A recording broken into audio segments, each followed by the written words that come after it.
So Evanescence finally dropped their new album, sixth studio album, and I'm so excited to talk about it. So sit down and watch along if you want to hear my opinions and maybe my interpretations. Maybe they're wrong, maybe they're not. And I would also like to know your thoughts and the songs and if you like the album and which songs are your favorite, because I have mine, so I'm gonna let you know. I mean, ever since Who Will You Follow dropped, I've been playing that song like non-stop, and I was waiting so impatiently for the album to drop.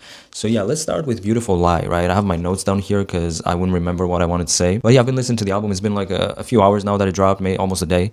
But yeah, great opener in my opinion to set the tone for the whole album. The instrumental goes crazy. Honestly, like they did amazing with this. And I feel like this song is kind of like a toxic relationship, to be honest. Kind of gave me Anything for You vibes, you know, like the demo, the old demo, if you know.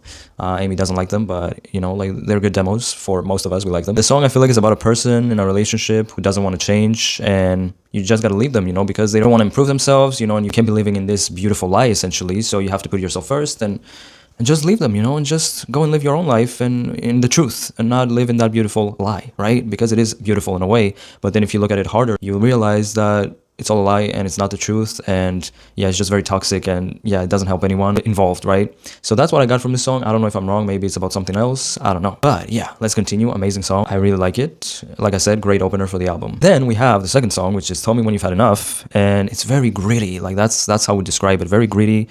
Maybe this is about the political state of the world. I feel like there's like maybe 3 songs on this album that are very like political, and maybe most of them, you know, like, again, it depends on how you interpret songs, and you know, we can all give our own meaning to songs and relate to them in different ways.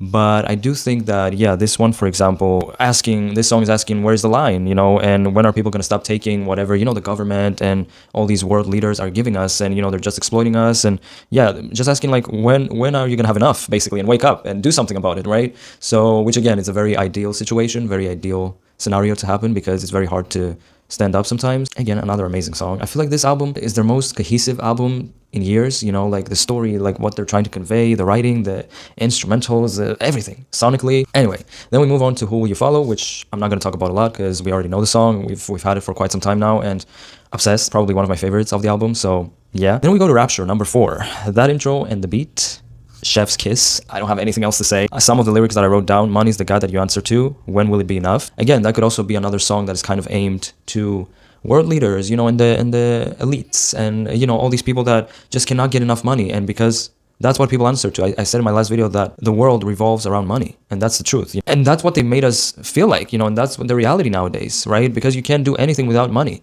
essentially. So most things require money. And then of course it says finding the light and escaping the corruption. Again, that breakdown and the background vocals, like in the beginning of the breakdown, amazing. Kind of also reminds me of Plato's allegory, you know, like with the cave and all that. You kind of get out of the cave and you find the light, and you're able to escape whatever they were feeding you, and just live your own truth and find your own truth and discover with your own eyes what's real and what's not. And kind of, I don't know if there was inspiration behind that. Anyway, then we move on to the next song, Afterlife, which again, we've known from Devil May Cry, so not gonna talk about it. Another amazing song. So we can move on to number 6, Sanctuary. That's the album title. I feel like it's the very fallen coded, in my opinion.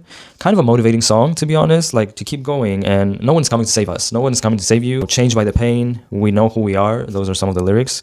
They love control and it's never enough. Another killer breakdown. Again, you know, I mean, they did amazing. Like I said, here sonically, this album, like I can't say enough, like chef's kiss. Like that's what I feel like. That's all I can say. It's just goosebumps with every fucking song. And that's why I'm saying motivating song, because like it pushes you to be your own savior, you know, like nobody's gonna come and save you. And that is the truth, you know, like nothing is happening. And Sanctuary, because Amy said that in the interview that they had yesterday on that website, they played the album, I think. She said that, yeah, like we are our fans' sanctuary, and you know, like they are also our sanctuary, and that's why they needed to give that the title to the album and the song, because, you know, like, yeah, obviously, like their music, I don't know about you guys probably, but it has saved me as well, and I relate to a lot of the songs, and you know, it's just our sanctuary. So it makes sense that this is some sort of motivational song to kind of save yourself. Don't look back. Do another throwback to another one of the songs from the previous albums. Then we go to number 7, How Do I Heal? Yeah, this one and another song, just instant tears. It gave me very much Speak to Me vibes, because yeah, you cannot move on from someone. Like, how do you heal from losing someone? Again, that could be about anyone, you know, that could be about a relationship, a pet, you know, like anything.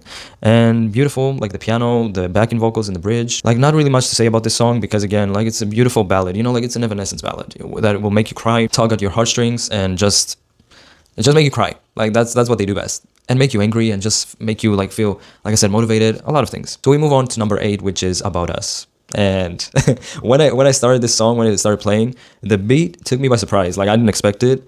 I mean, I love it. The bass is amazing, so freaking good. Emma is doing an amazing job. She's killing it. And again, I feel like another political song, and how it says, you know, even the gods don't give a damn, whichever God you believe in, about their believers. So, you know, like, they're not going to save you, and bow down to them and your God, you know, like, yeah, those are some of the lyrics. Nobody's going to save you. That's the theme of the album, you know, like, you have to save yourself and you have to change for yourself, right? And of course the bridge, very chilling. This is what you wanted, right? Which again, kind of like the people who voted for the administration that is going on right now, like, this is what you wanted, this is what you asked for, and this is the aftermath, basically. So yeah, and sonically amazing, no notes. Then we go to number 9, which was Calm Down. Intro notes, you know, like that kind of humming really gave me Cloud 9 and Lose Control, which I loved. I was like, wait, this sounds like Cloud 9, and Cloud 9 is one of my faves from The Open Door. So yeah, I feel like this is also about a relationship, kind of talking to someone who's selfish, and it's mostly about themselves, and, you know, they don't care about the other person, basically. And kind of also they are letting, you know, Amy, who's the one singing the song, like, do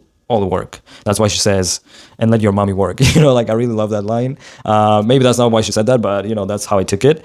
And again, love the instrumentation and the way it goes harder in the second verse.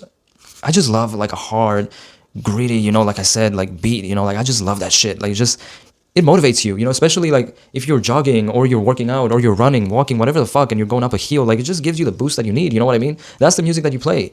Anyway, yeah, and another banging breakdown. I mean, come on, so good, and the oohs are amazing in the song. So yeah, another one of my faves, Calm Down. Then we go to number 10, Self-Destruct. This one, no words, probably number 1, like, on my top 5. I don't know if I have a top 5, but number 1, like, and then maybe it's Who Will You Follow.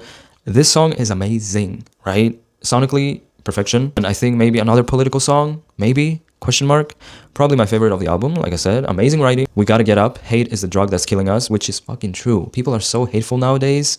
Dude, so much negativity, so much hate for no reason, like, just pointless, right? And that is the drug that is killing us. That's why I said, like, amazing writing in this song. Like the electro rock bridge breakdown and the strings as well. Let me play you the part that I'm talking about here. When it drops. Like, what? Oh my god. Are you kidding me? And then this part, the strings, I think they're strings. Oh my god, like, just goosebumps, chills, you know? And then we go back.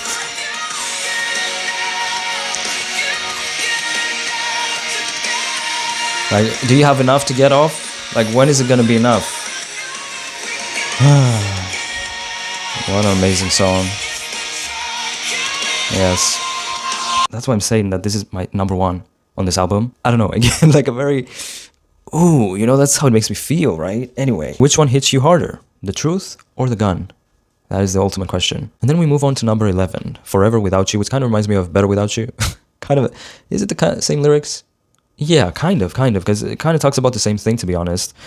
Tears, her voice, Amy Lee's fucking insane, okay? I will never get tired of praising that woman's voice. I think this is the song that she said that she's kind of afraid to, like, sing live because it's only just the piano, right? Like, there's nothing much else going on in the song. So, you know, like, yeah, I think that's what she said yesterday. So, wishing her the best, wishing her good luck, because it is a very vocally challenging song. So yeah, but the reference to Fallen and The Open Door, when I heard that, I was like, when she says this is the last tear fallen, this is the last open door. And again, it kind of gives the last song I'm wasting on you vibes. Maybe that's only me.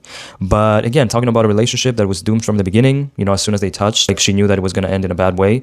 And the only way to save yourself is to go through it. Turns out Forever Without You was good for me, you know, because she thought that she was going to keep falling forever. But again, like in Better Without You, I'm better without you, you know? So, and forever without you. So, which I can relate to that song now, you know? So I agree, you know, sometimes it's the only way to get over someone is to go through them, like it says in the song, and to realize that actually, you know, I'm doing better without you. And another line that I love is, promised I'd save you, but I'm not God. I was fucked up too.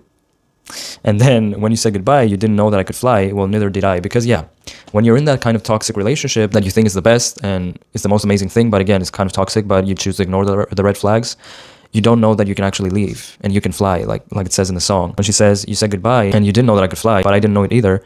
And it turns out that I could. And I did. And now I'm Better Without You and Forever Without You. So yeah. But this song, just listen, right? Which everyone has heard it, probably the fans. But just listen. Now, let's just hear.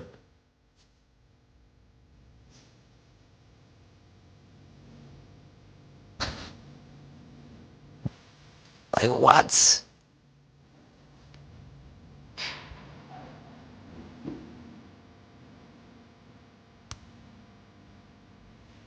So yeah, for me, thought I'd fall forever.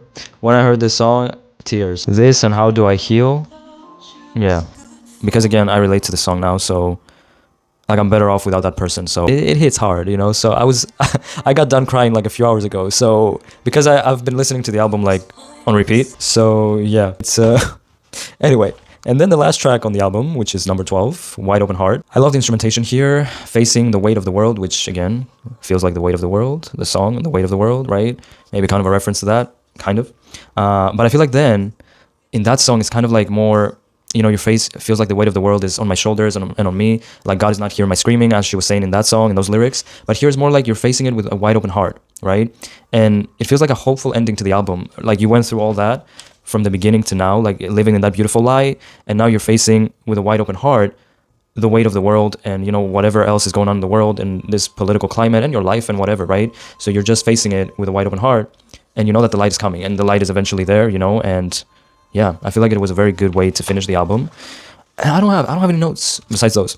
I don't have anything else to say. This album was a 10 out of 10 for me. I don't want to talk bad about The Bitter Truth because I also like that album a lot. But there were some songs on that album that I didn't really vibe with that much.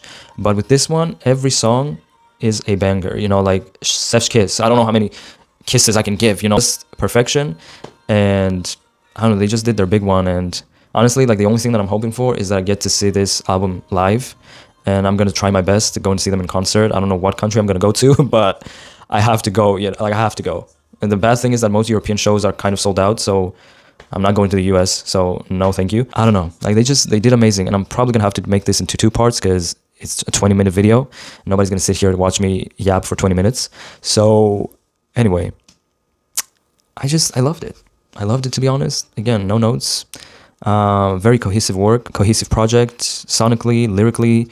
I feel like there was a story, and Amy's vocals, again, knocked it out of the park. I mean, what do you expect?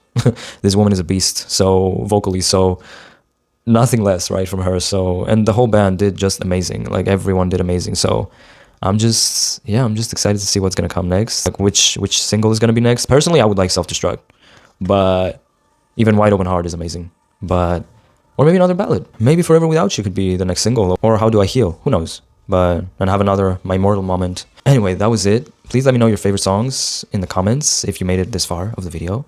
And also maybe if you want to write any interpretations of some of the songs, or maybe if I was wrong, or if you disagree with some of them. But yeah, anyway, Evanescence, you killed it. And I'm so glad that even after all these years that I've been a fan and a stan, 20 years now almost being a fan, and I still have the same excitement and admiration and love for this band, you know? And they've got, I'm getting teary-eyed. Wait a minute. They've gotten me through some hard times, you know, like their songs. So yeah, I'm just glad that we're all still here and we're fighting through and we're making it through. So yeah, that's all.